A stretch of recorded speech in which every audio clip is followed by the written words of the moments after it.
Hello everyone, সবাই কেমন আছো? দ্য স্প্লেন্ডিড টাইম ব্লগে সবাইকে স্বাগত। আশা করি তোমার ভালো আছো, সুস্থ আছো আর নিয়মিত ব্লগগুলি দেখছো। আর কেমন লাগছে সেগুলো কিন্তু জানিও একটা কমেন্টের মাধ্যমে।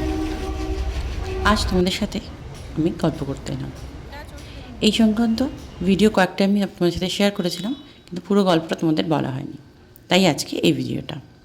আমরা বন্ধুরা মিলে ঠিক করলাম যে আমরা আমাদের ছেলেমেয়েদের নিয়ে একটু ঘুরতে যাব। তা কোথায় যাব করতে করতে আমার মাথায় এলো গঙ্গার ঘাট। সবাইকে বলার সঙ্গে সঙ্গে সবাইও রাজি, কেন গঙ্গা আরতি দেখতে কার না ভালো লাগে। তাই আমরা চক্ররেলে করে চলে গিয়েছিলাম ইডেন গার্ডেন। ওখানে নামার পর দেখলাম জায়গাটা অসম্ভব সুন্দর, আর তখন প্রায় 4টে সাড়ে 4টে বাজে, তাই একদম বিকেল বেলা, সূর্য অস্ত যাচ্ছে, খুবই সুন্দর, যেটাকে ভাষায় প্রকাশ করা যাবে না। তাই আমরা কিছুক্ষণ ঘুরে নিয়ে, তখন আরতি শুরু হয়নি, শুনলাম প্রায় 6টার সময় সন্ধ্যা আরতি শুরু হয়, কিন্তু তখনও অনেক দেরি। তাই আমরা একটু ঘুরে নিলাম চারপাশটা, আর ওখানে একটা গঙ্গা দেবীর মন্দিরও আছে, সেটাও দর্শন করলাম। তারপর এই পাশ ওপাশ ঘুরতে ঘুরতে আমরা সবাই মিলে গঙ্গার ধার দিয়ে হাঁটা শুরু করলাম। আমাদের মধ্যে একজন বন্ধু বলল যে এখানে লঞ্চে করে গঙ্গাটা পুরো ঘোরা যায় এবং সেখান থেকে আরতিও দেখা যায়। তাই আমরা কোনোভাবে না ভেবেই আমরা চলে গেলাম হাঁটতে হাঁটতে সেই ঘাটে। ওখান থেকে পার হেড 150 টাকা করে টিকিট নেয়, নিয়ে আমরা আমাদের ছেলেমেয়েদের নিয়ে উঠে গেলাম লঞ্চে। উঠতে কিন্তু বেশ ভয় লাগছিল, তবুও সাহস করে লঞ্চে উঠে গেলাম। ওঠার পরেই ভিউটাই পুরো বদলে গেল, অসম্ভব সুন্দর লাগছিল। চারিপাশটা একদম দেখা যাচ্ছিল চোখের সামনে,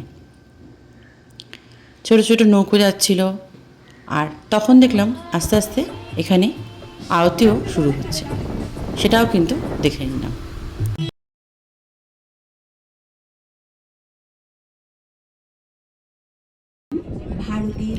প্রায় 2 ঘন্টা কিন্তু আমরা এভাবে ঘুরতে পেরেছি পুরো গঙ্গাটা।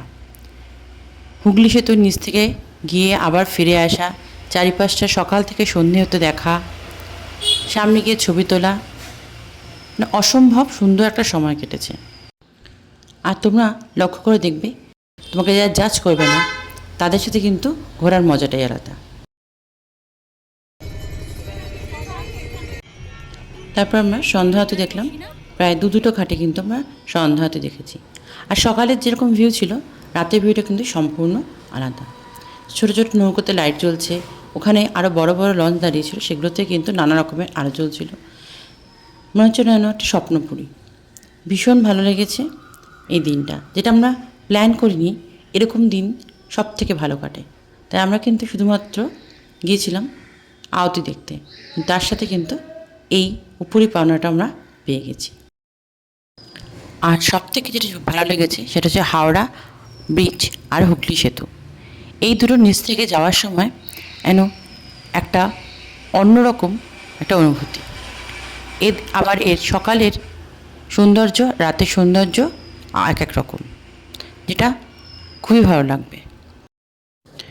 তাই এখানে কিন্তু একবার ঘুরে আসাই যায়। তোমরা চাইলে এখানে একবার ঘুরে দেখতে পারো তোমাদের কেমন লাগছে।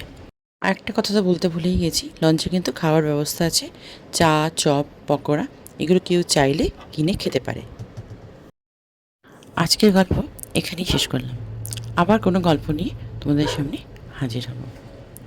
আজকের জন্য এইটুকু, পরে আবার দেখা হবে অন্য কোনো গল্প নিয়ে।